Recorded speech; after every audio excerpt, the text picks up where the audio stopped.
তৃতীয় অংশ, তুলনা এবং সংযোগ, পুত্র এবং মহিলা। জয় যিশু। নমস্কার।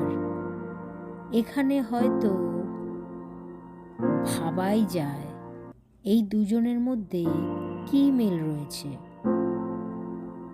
একজন পলাতক পুত্র আর একজন রক্তাক্ত মহিলা, কিন্তু একজন ঈশ্বরের কৃপা থেকে পালিয়ে গেল, অন্যজন তার দিকে দৌড়ে এলো।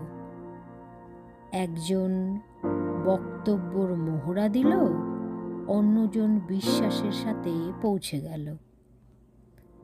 একজনের দৌড়ে আসা বাবার সাথে দেখা হয়েছিল, অন্যজনের দেখা হয়েছিল একজন থামিয়ে দেয়া প্রাণকর্তার সাথে।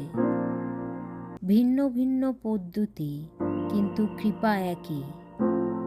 আমাদের বিশ্বাস প্রাণকর্তাকে থামতে বাধ্য করবে, কারণ তিনি বিশ্বস্ত, আমাদের বিশ্বাসকে সম্মান করেন।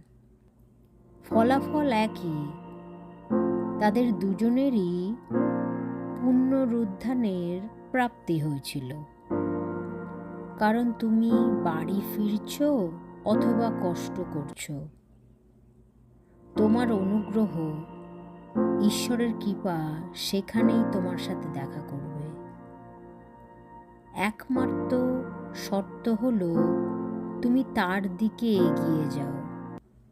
পিতা পরমেশ্বর, আপনার বিশ্বস্ততায় আমরা চিরকৃতজ্ঞ।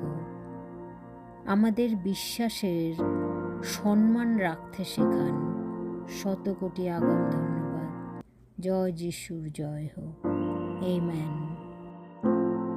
পিতা পরমেশ্বর, আমাদের বিশ্বাসের সম্মান করার জন্য আপনাকে অশেষ ধন্যবাদ প্রভু। শুধু আপনিই জানেন কতবার এর অপমান হয়েছে। আমাদের বিশ্বস্ত প্রভু যিশু, আপনার বিশ্বস্ততায় আমাদের স্বাধীন নিঃশ্বাস। হালেলুয়া। শতকোটি ধন্যবাদ। জয় যিশুর জয় হোক। আমেন।